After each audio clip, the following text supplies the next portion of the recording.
Mark Rogers, TV talking Miami football as the Canes entertain Georgia Tech Saturday afternoon, a game originally slated for a Thursday night affair on ESPN, but because of the hurricane a few weeks ago, it's now a Saturday afternoon at 3:30 Eastern time. We bring in Isaiah Kim Martinez from the Miami Hurricane.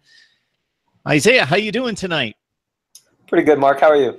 I'm doing just fine. What a game. What an ending.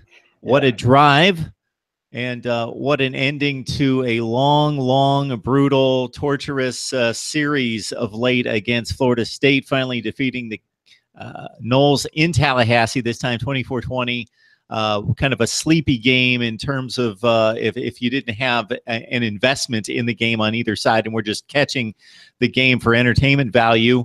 Not much offensively. Trading counter punches, and then we had some explosiveness in the fourth quarter, and quite an ending as Miami ended the streak at 7. Oh yeah, it was just pretty typical, especially in the past couple years. Miami Florida State game, very similar to last year, where you have a very defensive-minded matchup going on at first. Not a whole lot of offense going on. Not too exciting for the fans, at least from a scoring aspect. But then the second half, all that changes. Some big touchdowns made, teams going back and forth, just like Miami, Florida State always do. You know, it always comes down to the wire, and Miami got the ball. They were the last one to get the ball with 1:24, and I really feel like the timing worked out for them getting the ball at that time, and they got the last say. So the rest is history. Isaiah Kim Martinez joining us to break down Miami taking on Georgia Tech, but we definitely have to take a step back and look at this Florida State game. It was potentially monumental. We will see what the rest of 2017 holds, but certainly within the rivalry, a big win for the Canes. Malik Rozier, a big win for him, a statement game for him, a young quarterback trying to develop, trying to make his mark, and faced with that first crucial game-winning drive, not just against anyone, but against Florida State on the road. And he was able to come through in a game in which, if you look at the box score, didn't look overwhelming, but when he had to make the plays and the throws in the fourth quarter, and in particular, this particular drive, he came through. Oh, yeah, he absolutely. I actually wrote a story on Rozier a couple days ago about that exact kind of storyline, exact kind of headline with him, is that, yes, he went 19-44. Yes, he missed passes high, left, right, below, any way you could think of it in that first half. And those first 3 quarters, actually, he had a hard time getting it on point, and the numbers were ugly, like Rick said. They weren't the prettiest ones, but when it comes down to it, in the big game, in the big moment, Rozier was there, and he hit the passes, and he got his guys in rhythm, and he made big plays. And to me, when you're talking about in the ACC, arguably the best conference in football, when you're playing these heavyweights like FSU, you know, like Virginia Tech, you got to have a guy that no matter what happens, I always like to say a guy with short-term memory, you know, a guy who doesn't always dwell on what's been happening before, but in those big moments can step up and make the plays. And I feel like that's something that Rozier has, and I think he has it. He has that. He's shown it against Duke, and he's shown it against FSU. When he has some struggles, he comes back even stronger, and I feel like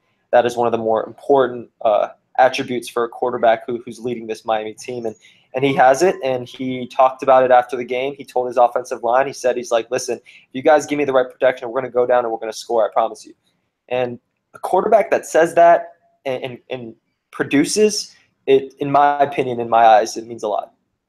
It may turn out to be the takeaway that of this season in 2017, not only beating Florida State, beating them on the road, gaining that huge win in the ACC, but the development, the breakthrough of a quarterback. And obviously you need that guy to be the leader and somebody who's going to not wilt under pressure, but step up and make the plays needed in the big games. And Malik Rozier, we'll see if he continues to build upon this performance against Florida State in the last few drives. The other takeaway from the game, unfortunate, is a negative at this point, meaning Mark Walton is out for the season, possibly the best back in the ACC. I think most people would be in agreement on that. He needs to be replaced. It's been an injury that we saw mounting to a certain extent in regards to the ankle, but now out for the season. And he's not the only one that's hobbling for the Canes coming into this Georgia Tech game. Yeah, injury bug has hit Miami as of right now, and it kind of made the weekend kind of this bittersweet feeling. Me personally, covering the FSU game and everything that came with it, all the emotions that the fans were going through, and then the next game to hear at around 4:30, 5 o'clock from Rick's teleconference, and then they confirmed it after that not only did he need surgery, but that he was going to be out for the year because of that, Mark Walton. So just ups and downs, and then later in the week, obviously, Navon Donaldson was another guy that was limped off the field, big freshman offensive lineman who's played very well this season. He's not going to play at Georgia Tech. D. Delaney injured. He's not going to play against Georgia Tech. Sheldrick Redwine, I believe, has a concussion that has not been confirmed, but he did have a head injury from what I believe. He's not playing. And Amon Richards redid something to that hammy. So now he's questionable. So these are all guys obviously super important, big-time names that you hear for the Canes football team not playing and potentially not playing. So it's definitely going to make a big impact going forward. And the Canes, like every good team is going to be like next man up. And right now in receiver, defensive back, and running back right now, it's a little thin. So we'll see how they do. All right, Isaiah Kim Martinez helping us sort out the Canes roster and personnel and the psyche of the team coming off that big Florida State game. And heading into Georgia Tech, the Yellow Jackets at 3-1 could easily be 4-0 if you caught the Labor Day outing in Atlanta on primetime television against Tennessee. They pretty much dominated the game, ran it down Tennessee's throat.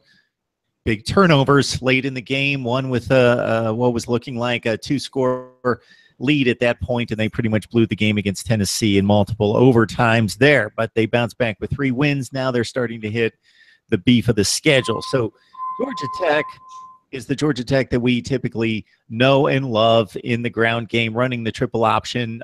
Unlike the anything we see other than the service academies, 396 rushing yards per game this year. Miami ranks in the top 10 in rush defense. It's certainly going to be a challenge once again to sort out what's going on up front, but it's a team Miami faces every year, so they're more familiar than most. Your thoughts about Georgia Tech's personnel and their chance in this one offensively? I think it's an interesting matchup from the aspect that you look at it. Obviously, Georgia Tech being such a run-heavy offense, but then Miami being good at guarding the run. So it kind of makes you think like which strength is going to kind of prevail in this situation. Like you said, 396 rushing yards a game. The past 3 games, they've hit over 400. So they're on pace to break their own All-ACC single-season record that they set in 2014. So you just look at that, and obviously Georgia Tech being a run-first team with the triple option, don't throw a whole lot. You can't help but be impressed that this season they've kind of upped that level even in their strength, so to speak. And they're 26 in the polls right now. They're just outside the top 25. So even though you're at home, if you're the Canes, you've won 4 straight against Georgia Tech at home, you can't underestimate them regardless, because they're going to wear you out offensively, or when the Canes are on defense, because they're going to use a lot of that clock, and they're going to really test the conditioning of your defense, whoever they're playing. And in Miami's case, Georgia Tech's coming off a bye, but Miami is coming off a win that took a lot out of them, and you could see it. So conditioning is going to be huge in this game, and obviously Georgia Tech with guys like Daquan Marshall and Kiervante Bennett, I believe, Kiervante Benson. Those are 2 guys that have combined for 450 rushing yards in 2017 each. The only other combination to do that is Alabama's combination of quarterback, running back. So just puts it in perspective for them. They're a talented bunch, so the Canes can't take them lightly.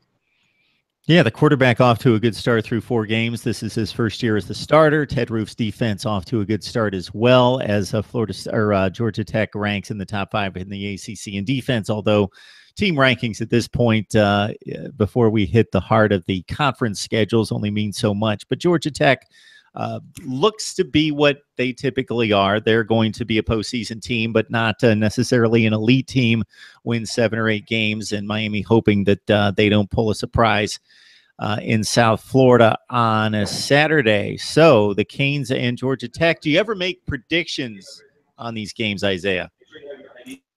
Oftentimes we do, and we try to take it, like you said, into consideration. Yes, they have a good record. Yes, they've shown some signs, but at the same time, you've got to take into consideration that who they've played to this point, and it's still early. We haven't gotten into that bulk of the season, so we do make predictions.